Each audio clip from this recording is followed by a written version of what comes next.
Chapter 2.1 The Ash-Touched Deeps. In Pursuit of Answers. The Cliffside Ambush. The morning after the bridge battle was quiet, but not peaceful. Rain during the night had tempered the bridge fire from the night before, and the river's far bank gleaming under faint sun. A portion of the party, Zisgard, Euphony, Liran, Toran, Krumgrum, Sadura with Starlight in tow, set off in pursuit of the retreating bandits, leaving their companions, Kellen, Zuranzsis, Artorias, Pax and Barty, behind to guard the camp, recover and wait for the potential arrival of friends. Spirits were tense but determined. Zisgard, always scanning, took the lead, with Krumgrum close behind, protective and silent. Sadura and her dragon companion Starlight moved with little caution and too much enthusiasm, bounding forward toward a campsite barely concealed among the rocks and shrubs ahead. Smiling at such whimsy after days with his last travelling companions, Toran smiled and ran to join the elf and her dragon. Liran, worried about such an approach, called after and jogged to catch the trio. Exuberant with picking up the chase from the night before, Sadura and Starlight stumbled directly into the danger.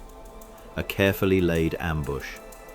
Without warning, arrows screamed from the underbrush. Starlight yelped mid-flight, clipped by a bolt. Sadura dropped to a knee, with a shaft in her shoulder. Toran, flanking her, narrowly avoided a fatal strike, his instincts saving him from the worst. Liran winced as another arrow found his side. The ambush was ruthless and well placed. The bandits had left a rear guard, and the party had walked right into it. Zisgard looked up from inspecting the terrain behind them, pinching the bridge of his nose in pure exasperation.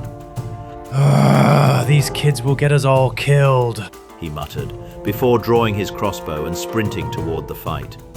Krumgrum, confused at first, quickly recognized the danger and charged in, calling out, "Protect friend," as he threw himself between Sadura and the unseen archers. Starlight took to the skies, scanning from above. Her sharp eyes caught sight of ladders along the steep cliffside behind them, recently used, leading down the cliffside. She relayed the idea to Sadura. An escape route, perhaps. But the battle was upon them. Euphony crept forward and unleashed a firebolt that caught one bandit in the chest. The return shot was brutal, embedding an arrow deep in her side. She staggered back, bleeding but defiant.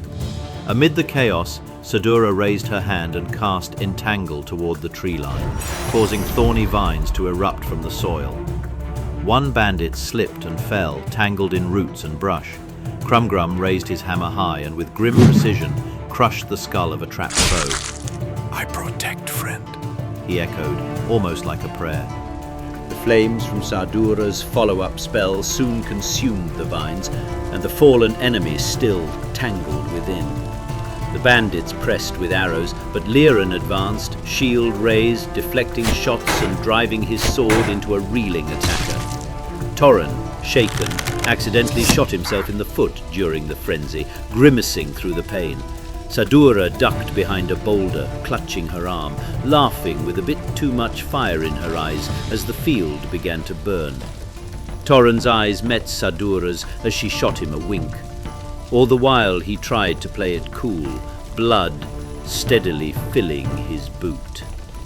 At the edge of the fray, Zisgard loosed bolt after bolt from cover, picking off enemies with precise lethality. One fell beside a burning tree. Another collapsed trying to retreat. Starlight circled and dove, eyes glowing as she scanned the cliffside for more threats. With enemies prone and wounded, Krumgrum advanced through flame and entanglement, looming over a remaining archer with a terrible grin. He swung and missed. The bandit stared up, horrified. Sadura followed with a final conjured flame that roasted the last of the attackers where he lay. Ash rained down like snow. Toran looked at her, horror-struck. She just winked and grinned again. The fight was over. As the party checked what remained of the corpses, an oddity. no golden pendants. No trace of the same power that had infected Gideon or the others before him. Just smouldering bodies, a spreading brushfire, and bandits who appeared ordinary, yet still working towards some larger plan. Only Zisgard, ever vigilant, salvaged a scrap of proof from a corpse before it was lost to the flames. A crumpled note, water-damaged but legible. It spoke of smuggling operations using the chaos in Goldhaven to move illegal goods and avoid taxes. Not cultists, not fanatics, just opportunists. Or so it seemed. As the smoke grew thick, the party staggered back, dragging themselves from the blaze. Krumgrum waved his arms at the cliffside, excitedly pointing to the ladders he now noticed. Perhaps the bandits had come from somewhere below. Toran came up and patted the dwarf on the head. Krumgrum beamed. Badly wounded and reeling from the ambush, the group decided to rest. They tended wounds, ate sparingly, and watched the fire die down. The real fight, it seemed, was only just beginning, and it would lead underground into secrets deeper than they had imagined. The cave mouth and the trial of elements. After recovering from the ambush above, the party pressed on toward the cliffside cave Starlight had spotted mid-fight. The bandits' presence, the signs of smuggling, and the note Zisgard recovered had confirmed it. There was something more hidden beneath the rocks. The group descended the cliffside with care, discovering a wooden door embedded into the rock. Toran pressed his ear to the wood and caught snippets of conversation, alert voices, a sense of urgency, and something about getting the books. Wanting to preserve the element of surprise, the party tried a ruse. Zisgard stepped forward and called out in a gruff voice, "Come on out! I need help with the shipment." But the reply came quickly and with suspicion. "That's not our group! Get the books!" Before anyone could stop him, Krumgrum, recognizing the deception had failed, panicked and charged inside, axe in hand. A quick and chaotic skirmish erupted. Bandits surged forward to meet the dwarf suddenly in their midst. Zisgard rolled into the room and fired from behind his stout friend, backing him with precision and a steady hand. Starlight darted into the fray, loosing electric bursts that destroyed a bookshelf in the process, drawing screams from the assumed smugglers about not touching the books. Liran entered the room blade first, carving into one of the attackers. Meanwhile, Euphony's attempt at vicious mockery fell flat, and one bandit nearly drove his blade into Krumgrum's shoulder, earning only a grimace and a stony, "I protect friend." The tide quickly turned. Krumgrum's hammer crushed skulls, and Sadura brought fire and fury. Toran, trapped outside due to the press of bodies, tried to peer over bow in hand. Zisgard rolled from cover and sank his blade deep into a foe's ribs. In moments, the fight was over. The bandits lay dead among their ruined library, though again not a single golden pendant was found on them. Among the scorched remains of the bookcases, the party discovered something far older, a hidden door, sealed behind layers of ancient stonework.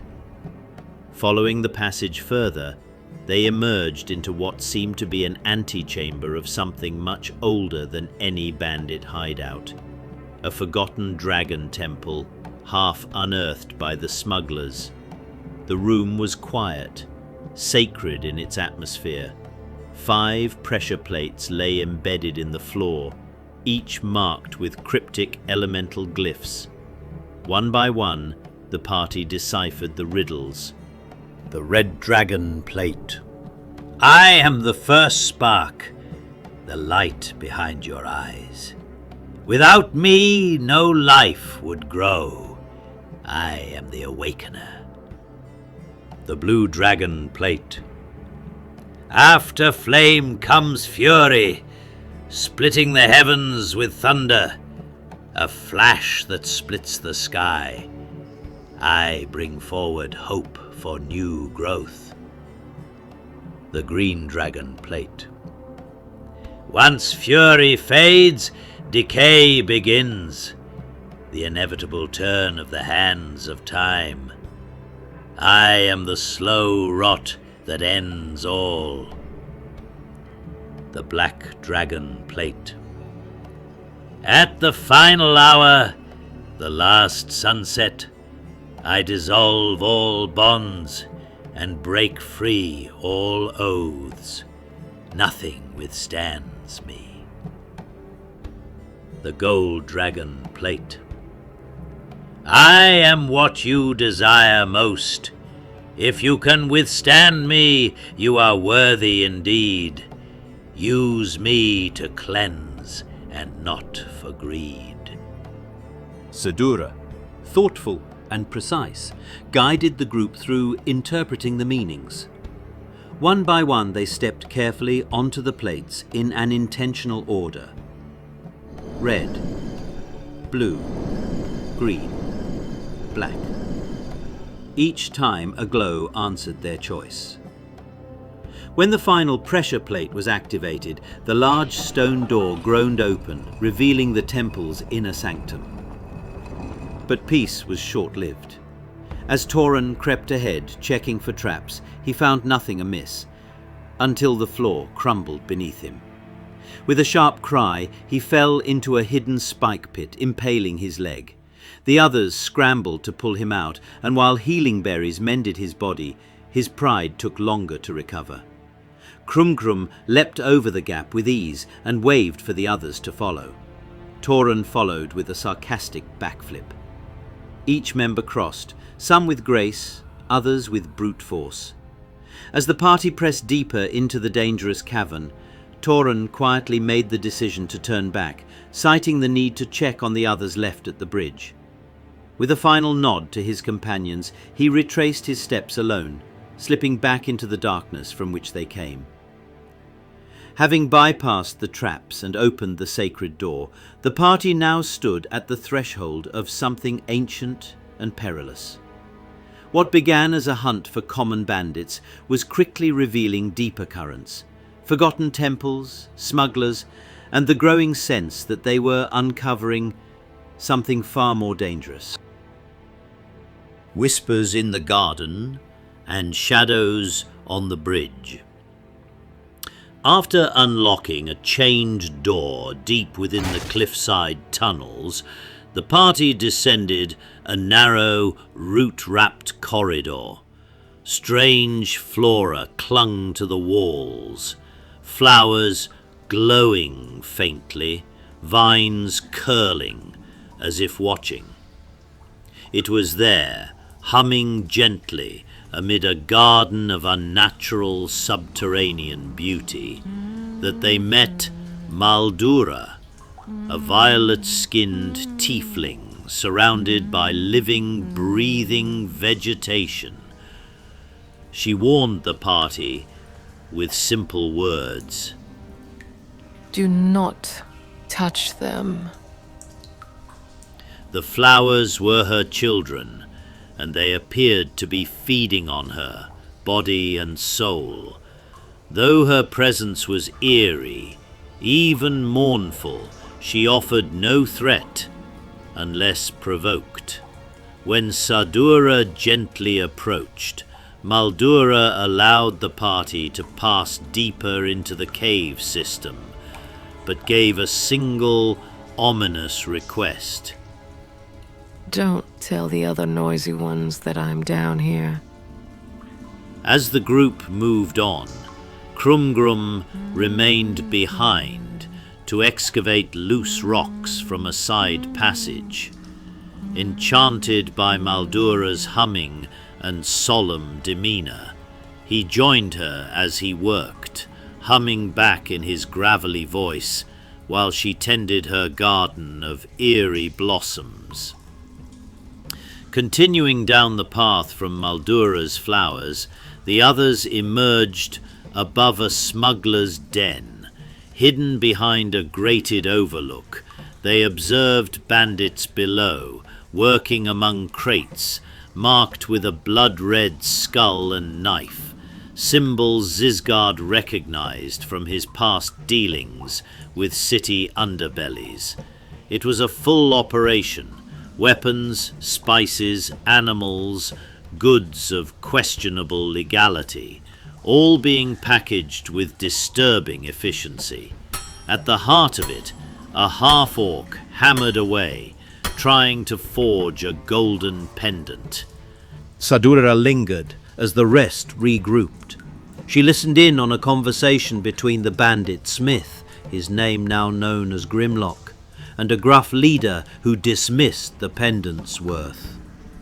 As the bandit leader departed via a hidden boat tunnel, Sadura raced to rejoin her party.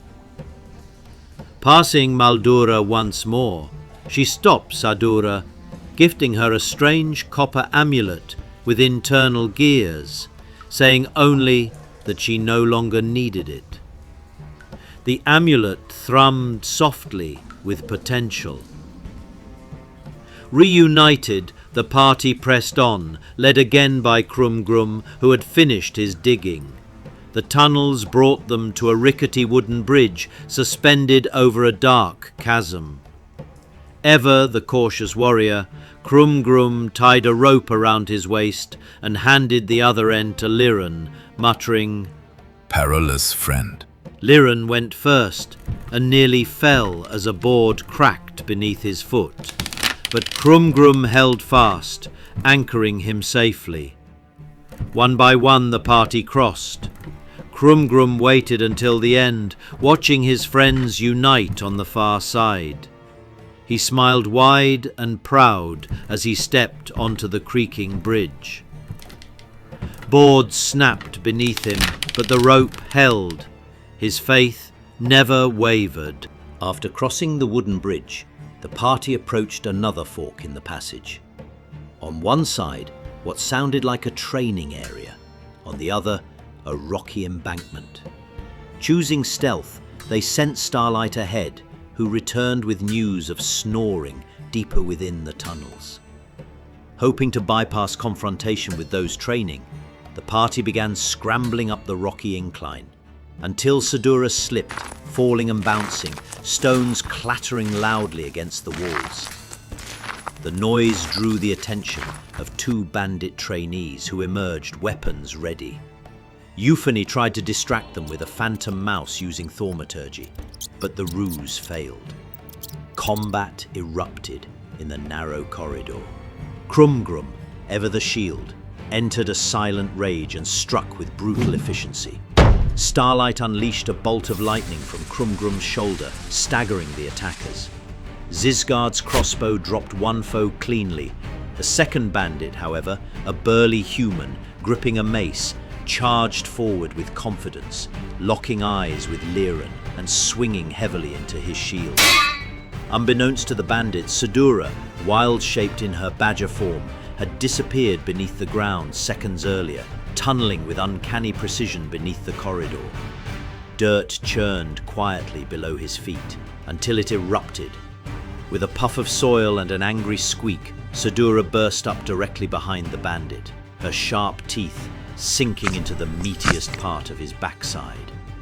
The bandit shrieked in confusion, spinning in circles trying to dislodge the furry attacker. He yelped, "What the hell? Get it off!" Before he could recover, Starlight, perched high above on Krumgrum's shoulder, narrowed her violet eyes.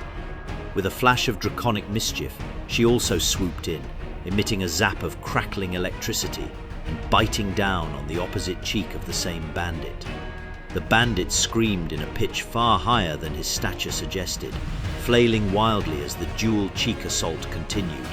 His eyes darted around in sheer panic, trying to decide which attacker to deal with, badger or dragon, but it was too late. The combination of pain, surprise, and absolute humiliation proved overwhelming. In a final synchronized tug, Sadura and Starlight each pulled, sending the bandit tumbling to the ground in agony.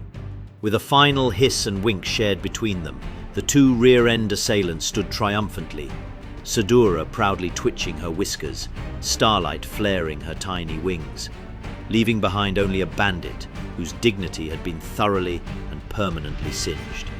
With the training room cleared and its weapons looted, including a glowing moonlight sword for Liran and a heavy silver maul for Krumgrum, the party pressed on. They soon discovered a side room full of sleeping bandits, an easy opportunity to eliminate future threats. But rather than murder them in their sleep, as Zisgard had suggested, the group made the rare choice to sneak silently past, single file, deeper into the shadows of the smuggler's den. As the party approached the heart of the smuggling operation, it was decided that disguises and deception would best serve them. The smuggler's den, a massive underground cavern bustling with crates, caged creatures, and unwitting bandits, spread before the party. Sadura, still in badger form, and Starlight were tied with rope and placed in animal cages to maintain the illusion of fellow smugglers offloading the goods. A surly bandit cook barked orders at the newcomers, unaware he was speaking to his doom.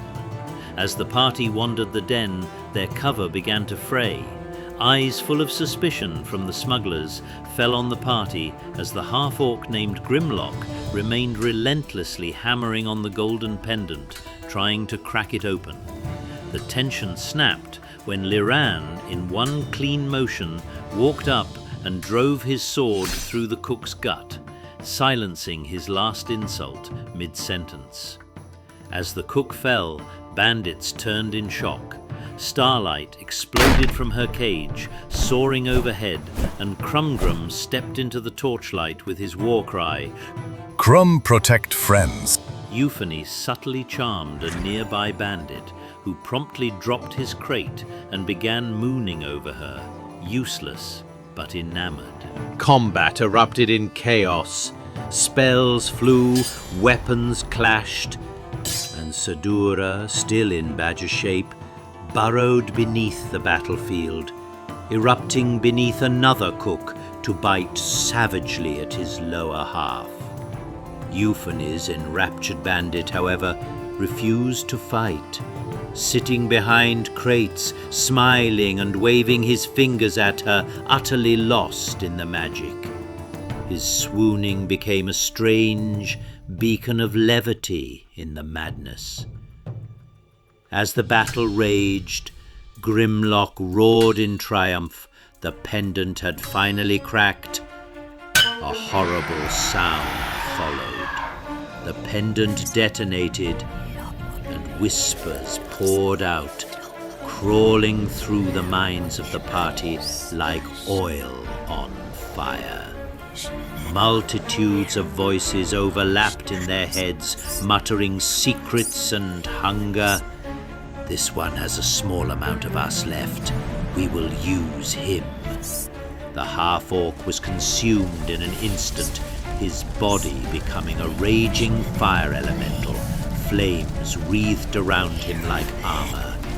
Lava spilled in his wake, cutting off the escape to the river.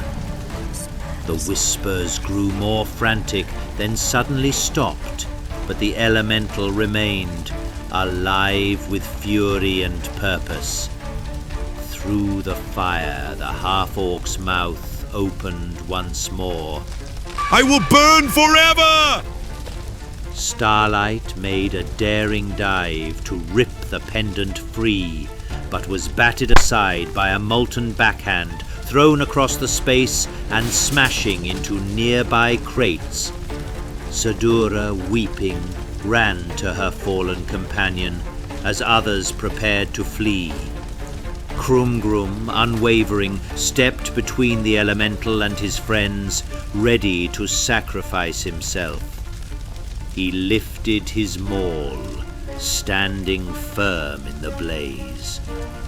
Krum protect friends, he said again, this time a vow. Then Zisgard acted. Ripping back his cloak, the party saw for the first time that his left hand was not flesh, but a mechanical grappling hook, long concealed from even his allies. He aimed it directly at the pendant, burning inside the elemental. One shot, one chance. The hook launched and hit its mark, tearing a piece of the whispering pendant free. The elemental howled, shuddering violently as smoke and ash poured from its form. The whispers ceased in an instant as the half-orc's voice returned, soft and broken. It was gone so fast. He crumbled to ash. With the fire elemental defeated and the smuggler's den in ruins, the party took a moment to breathe amidst the wreckage. The whispers were gone, the pendant shattered, but the weight of what had just transpired hung heavily over them. Sadura, still cradling a wounded but conscious Starlight, helped gather what supplies and stolen goods remained. Zisgard, silent and distant, avoided questions about his arm, instead focusing on securing the 2 small boats moored at the cavern's river exit. After freeing a mud crab from a cage, whom Krumgrum proudly declared his new friend, the party climbed into the boats. They carried with them not just loot and wounds, but the knowledge that dragon eggs had been smuggled away, marked for a mysterious resistance by someone named Maya. The hum of Maldura's lullaby still lingered faintly behind them, a strange, eerie comfort fading with distance. She and her children would remain in the dark. The river was narrow at first, forcing them to duck under low rock formations and push past thick mist. Eventually it opened into a wider stream that led them back to familiar territory. After hours of rowing in silence, guided by faint starlight and the soft trickle of water, the adventurers pulled ashore near the bridge camp they had left behind. As they climbed up the embankment, soaked and exhausted, they were met by the familiar faces of their companions, those who had remained behind to recover. Reunited at last, the party sat together beneath the moonlit sky, their eyes heavy, but their purpose clearer than ever. What began as a pursuit of bandits had become something far more dangerous, and the first sign that Goldhaven's troubles ran farther and deeper than any of them expected. Something ancient and hungry had stirred and left a mark deep in that cave. As they sat under the shade of Barty's wagon retelling the events, the crunch of footsteps could be heard from the road in which they'd travelled. End of chapter 2.1.